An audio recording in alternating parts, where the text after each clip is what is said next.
ഇന്ന് നമുക്ക് യൂസ്ഫുൾ ആയിട്ടുള്ള സാധനം ഉണ്ടാക്കിയാൽ അതേ ട്രാൻസ്പെറൻസിക്ക് നോട്ട. അപ്പോൾ ആദ്യം നമ്മൾ A4 സൈസ് ഷീറ്റ് പേപ്പർ എടുത്തിട്ട് കുറച്ച് എണ്ണയൊക്കെ ഇട്ട് 24 hours ഡ്രൈ ചെയ്യണം, അല്ലെങ്കിൽ ബ്ലൂ ഡ്രൈ ചെയ്യാം.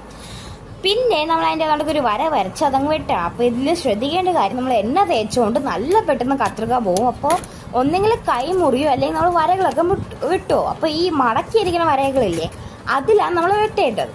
അങ്ങനെ ആ രണ്ട് ഭാഗവും നമ്മൾ വെട്ടി ആ സാധനം ഇങ്ങനെ ഇരിക്കും. പിന്നെ അതേ നമ്മൾ കുറച്ച് പേപ്പർ ക്ലിപ്പ് എടുക്കണം. ആ പേപ്പർ ക്ലിപ്പ് അങ്ങനെ ഇതിൽ വെച്ചിട്ട് നമ്മളിങ്ങനെ ടേപ്പ് ഒട്ടിക്കിത്താണ്. പേപ്പർ ക്ലിപ്പ് ഒരു ആവശ്യമില്ല എന്ന് ചെന്നാൽ ഞാൻ പറഞ്ഞത്.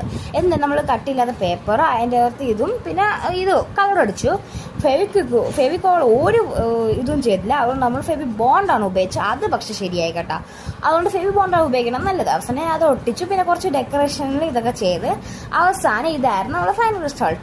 പിന്നെ ബാക്കിൽ ഞാൻ എൻ്റെ ചാനലിൽ പേരും കൂടെ എഴുതിയിട്ടുണ്ട്. പിന്നെ ഇതായിരുന്നു ഫൈനൽ റിസൾട്ട്. പിന്നെ ഇതിൻ്റെ ഉപയോഗം എന്ന് പറഞ്ഞാൽ നമ്മൾ ടെക്സ്റ്റ് ബുക്കിൽ ടീച്ചർമാർ കുറേ വരയ്ക്കാനൊക്കെ തരുമല്ലോ, അത് ഞാൻ ഇങ്ങനെ വരയ്ക്കാൻ വേണ്ടിയാണ് ഇതിട്ട്. അപ്പോൾ പിന്നെ നോട്ട്ബുക്കിൽ നമുക്ക് ഇങ്ങനെയൊക്കെ ഒട്ടിക്കാം. ഇത്രയേ ഉള്ളൂ. ബൈ. സബ്സ്ക്രൈബ്.